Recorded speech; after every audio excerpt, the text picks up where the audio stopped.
A townhome parking lot, just after sunrise, headlights from a flatbed tow truck cutting through the early morning fog. A man in scrubs, clearly just off a long shift, stands at the edge of an empty parking space where his car was sitting less than 8 hours earlier, staring at the spot like it might explain itself. Behind him, a woman in a robe stands on her own front step, arms crossed, watching with an expression that isn't concern. It's satisfaction. "That's what happens when people don't respect the rules around here," she calls out, loud enough for him to hear across the lot. "Maybe next time you'll park where you're supposed to." Her husband steps out beside her, coffee mug in hand. Nodding along like this is simply the natural order of things playing out exactly as it should. The man doesn't argue. He's too tired, too confused, and frankly too aware that arguing with someone this confident, this early in the morning, isn't going to get his car back. He just pulls out his phone and starts making calls to the towing company, to the property management office, to anyone who might explain why a car that's been parked in the exact same assigned spot for 2 years suddenly wasn't allowed to be there last night. What none of them know yet, not the man in scrubs standing in an empty parking space, not the woman on the step still holding her coffee, is that this one tow, this one ordinary Tuesday morning, is about to unravel something that's been quietly running in this community for almost 4 years. Something involving a lot more than one parking spot. Because in about 6 weeks, that same woman is going to be sitting across from a detective, not over a towing dispute at all, but over a financial arrangement she never expected anyone to actually trace. How does one tow turn into that? To understand it, we need to go back about a month, to the night a nurse came home from a 12-hour shift and simply couldn't find his own parking spot. The community was a mid-sized townhome development on the edge of a growing American suburb, attached units, shared parking areas, and an HOA that, like a lot of them, ran mostly on volunteer effort and a patchwork of committees nobody outside the community had ever heard of.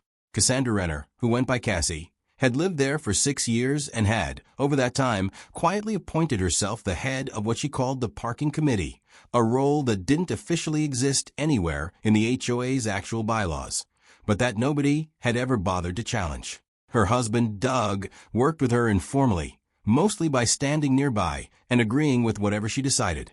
A few units down lived Tarek Hassan, an emergency room nurse who worked rotating night shifts at a hospital about 20 minutes away. Tarek's schedule meant he often came home at odd hours, sometimes just after midnight, sometimes closer to dawn, and parked in the same assigned numbered spot he'd been assigned since moving in 2 years earlier, clearly marked with his unit number stenciled on the curb. On this particular Tuesday, Tarek had come home just before 6 in the morning after a brutal overnight shift, parked in his usual spot, and gone straight to bed. When he woke up that afternoon to head back for another shift, his car was gone. He hadn't parked anywhere unusual. He hadn't blocked anyone. His spot was exactly where it had always been, marked exactly the way it had always been marked.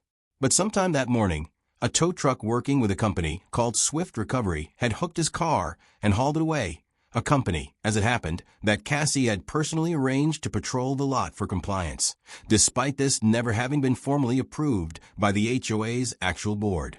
That quiet, informal arrangement, one resident deciding, on her own, which cars got towed and which didn't, is where this story actually begins. Tarek found Cassie outside near the mailboxes that same afternoon and asked calmly why his car had been towed from his own assigned spot. That spot's had some compliance issues, Cassie said, not quite meeting his eyes. We've had complaints about vehicles not registered properly with the parking committee. I've had the same spot for 2 years, Tarek said. Nobody's ever mentioned a registration requirement to me. It's a newer initiative, Cassie said smoothly. I handle parking enforcement for the community. It's really just about keeping things orderly. I'd like to see where that requirement is written, Tarek said. I checked the HOA handbook when I moved in, and there's nothing about registering with a parking committee. Cassie's expression tightened slightly. The handbook doesn't cover everything day to day. I coordinate directly with the towing company to keep the lot compliant. It's really more efficient this way. My car's currently sitting in an impound lot because of an initiative I've never heard of, Tarek said, keeping his voice level despite his obvious exhaustion. That doesn't feel like something that should just be handled informally. I'd be careful about how you frame this, Cassie said. her tone shifting from breezy to pointed. "I do a lot of unpaid work to keep this lot organized. Most residents appreciate it." Tarek chose to push back, calmly. He thanked Cassie for her time, walked back to his unit, and started looking into exactly what it would take to get his car back, a process that turned out to be far more complicated and far more expensive than it should have been for a car that was never actually in violation of anything. Retrieving the car cost Tarek nearly $300 in towing and storage fees, paid directly to Swift Recovery. When he called the property management office to ask about the parking committee and its registration requirement, the woman who answered had never heard of either one. "We don't have a parking committee on record," she said. "And there's no vehicle registration requirement in the governing documents." "I'm not sure who told you that." Tarek mentioned Cassie's name. There was a pause on the line. "She's not an authorized board member," the woman said carefully. "She's a resident. I don't have any record of her being given authority over towing enforcement." That should have settled things clearly. It didn't stop what came next.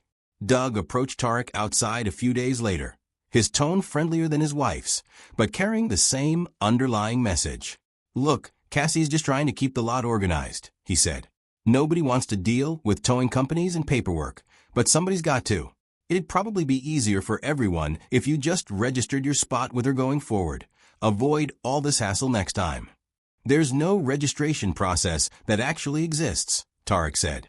"I confirmed that directly with the management office." Doug's easy smile thinned. "You might want to think about whether it's really worth making waves over a parking spot. Things have a way of getting complicated for people who make waves around here."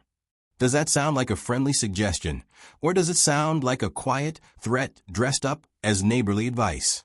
Is this simply how informal community enforcement sometimes works, or is it something that deserves a much closer look? Tarek, uneasy but not deterred, started keeping a folder, the towing receipt, the phone call with the management office confirming Cassie had no actual authority, and dates and times of every conversation. He also, out of professional habit more than suspicion at first, started paying closer attention to how often tow trucks actually showed up in the lot, and whose cars they seemed to target. Over the following 2 weeks, he noticed a pattern. Newer residents, people who hadn't yet learned the community's informal social rules, seemed to get towed far more often than longtime residents who knew to stay on Cassie's good side. For about 10 days, nothing further happened. No new towing incidents, no additional conversations with Cassie or Doug. Tarek went back to his normal rotating shifts, parked in his assigned spot without issue, and started to think, cautiously, that perhaps raising the issue with management had been enough to make the whole informal arrangement quietly stop. He kept his folder anyway, tucked in a drawer, growing slowly as he jotted down a few more observations about towing patterns in the lot. Something about how quickly Doug had shifted from friendly to vaguely threatening stayed with him, even during the quiet stretch. He was right not to let his guard down completely, because a few units away, Cassie hadn't actually stopped anything at all. The towing arrangement with Swift Recovery, a company that, as it happened, was owned by Doug's brother-in-law, was still running quietly in the background, just aimed, for the moment, at residents less likely to ask the kinds of questions Tarek had started asking. The situation came to a head about 2 weeks later, when Tarek's car was towed a second time, again from his correctly assigned spot, again by Swift Recovery, again with no notice, no posted signage meeting the state's legal requirements for private property towing, and no explanation beyond a vague reference to ongoing compliance issues. This time, Tarek didn't call the towing company first. He called the police non-emergency line and calmly explained that his vehicle had been removed from his own assigned parking spot without proper notice or legally required signage, and that he believed it may have violated the state's private property towing statute, which requires specific posted notification before a vehicle can legally be removed. Officer Delgado met Tarek at the community lot, reviewed the parking area, and confirmed there was, in fact, no compliance signage anywhere near the spot in question, a legal requirement for any tow to be considered authorized under state law.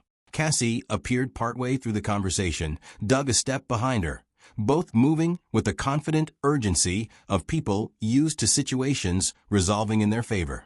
"Officer, I can explain the towing situation," Cassie said. "I oversee parking compliance for this community. This resident has an ongoing pattern of violations. I've confirmed there's no legally compliant signage posted anywhere in this lot, Officer Delgado said. Under state law, that alone raises questions about whether this tow, and potentially others, were properly authorized. I've been doing this for years without a single issue, Cassie said, her composure beginning to waver slightly. I'm also going to need to understand your relationship to the towing company itself, Officer Delgado said, given the pattern being described to me. By now, a few residents had stepped out onto their own front steps, watching quietly. A woman named Priya, who lived 2 units down, and had mentioned once in passing that her own car had been towed unexpectedly the previous year, stood at the edge of the lot with her arms crossed. Have you ever seen someone position themselves as an unofficial authority in a shared space, enforcing rules that don't actually exist anywhere official? It happens more than people realize, and towing arrangements, in particular, are one of the more common places that kind of informal authority quietly turns into something a lot more serious. Officer Delgado asked Cassie directly whether she had any personal or financial relationship with Swift Recovery. There was a pause before she answered. My husband's brother owns the company, she said. But that has nothing to do with how enforcement decisions get made. Tarek, standing nearby, quietly handed over his folder, the towing receipts, the management office's written confirmation that Cassie held no official authority, and his own dated notes on the pattern of who got towed and when. Officer Delgado reviewed it, then looked back at Cassie. I'm going to need Swift Recovery's towing records for this property going back as far as they're available. If tows were happening without compliant signage on a regular basis, involving a company with a personal financial connection to someone directing the enforcement, that's a pattern I have to look into more formally. Doug stepped in, his earlier confidence thinning fast. This is really not as complicated as it sounds. Cassie's just been trying to help. I understand that's the intention you're describing, Officer Delgado said evenly. But the law around private property towing exists specifically to prevent situations like this one, regardless of intention. Within the following week, at the officer's request, the towing company's records were subpoenaed as part of a widening review. What they showed was a pattern stretching back nearly 4 years, dozens of tows initiated at Cassie's direction, with no HOA board authorization on file for any of them, and a consistent flow of a portion of each towing and storage fee, collected in cash or informal transfers, routed back to Cassie and Doug personally, outside of any towing company's standard business practice. You could feel the story shift here, not through a single confrontation, but through records slowly and methodically proving something far larger than a single wrongly towed car. A financial crimes detective, Detective Mays, took over the review once the scale of the pattern became clear. She met with Cassie and Doug at the community clubhouse, laying out a summary of nearly 4 years of towing records alongside the payments traced back to them personally. Based on what we found, Detective May said, you directed a private towing company to remove vehicles without proper legal authorization or compliant signage on a recurring basis, while personally receiving a portion of the fees collected. That's a pattern I have to treat seriously, both as a towing law violation and as a financial matter. This is completely blown out of proportion, Cassie said, her voice tight. I was helping keep this community organized. Organizing a community doesn't typically involve a financial cut of fees charged to your own neighbors, Detective May said, not unkindly, but firmly. Doug said little, staring at the printed summary in front of him. There was no raised voice from the detective, no dramatics, just a calm, methodical presentation of documented facts. Exactly the way these situations are meant to unfold once the records exist to support them. Tarek wasn't present for that meeting either. He heard about it later, from Priya, who by then had learned her own cars long ago tow fit the exact same pattern. He didn't feel any particular satisfaction hearing it. Mostly relief that a 2-year-old parking spot dispute had actually led somewhere that might help more people than just himself. Did Cassie expect any of this when she had Tarek's car towed that first ordinary Tuesday morning? Almost certainly not. People who quietly build an informal system that benefits them personally rarely imagine the one person who finally asks the right questions is going to be patient enough to follow it all the way through. In the weeks that followed, The HOA board formally revoked any informal towing authority Cassie had assumed, terminated the arrangement with Swift Recovery entirely, and brought in a licensed, properly authorized towing vendor with fully compliant signage installed throughout the community. The board also began reimbursing residents whose tows were confirmed to have been improperly authorized, funded in part through a repayment arrangement tied to the ongoing legal matter. The board president sent a calm, factual letter to the community, thanking residents for their patience and reaffirming that all towing enforcement going forward would follow state law and proper HOA authorization, with no informal committees or unofficial arrangements permitted. Tarek never sought any particular recognition for it. He didn't post about it, didn't bring it up unprompted at the next community meeting. And when Priya thanked him quietly one afternoon, he mostly just said he was glad his car was finally staying where he parked it. He'd simply wanted his assigned parking spot respected, the way it always should have been. In the end, the whole lot got a great deal more than that. At the end of the day, this was never really a story about one towed car. It was about what happens when someone quietly builds an unofficial position of authority in a shared community, uses it for personal benefit, and assumes no one's ever going to ask enough questions to trace it back. And what happens eventually when someone finally does. Tarek didn't win this by arguing louder or escalating the conflict himself. He won it by staying calm, gathering documentation, and following one small inconsistency patiently until it led somewhere much bigger than a parking spot. Sometimes that patient approach really is what it takes. If you enjoyed this story, go ahead and hit like and subscribe if you want more real HOA and neighbor karma stories like this one every week. There's plenty more where this came from. Have you ever dealt with someone in your own community who quietly claimed authority they never actually had? Tell us what happened in the comments below. We genuinely read every one of them.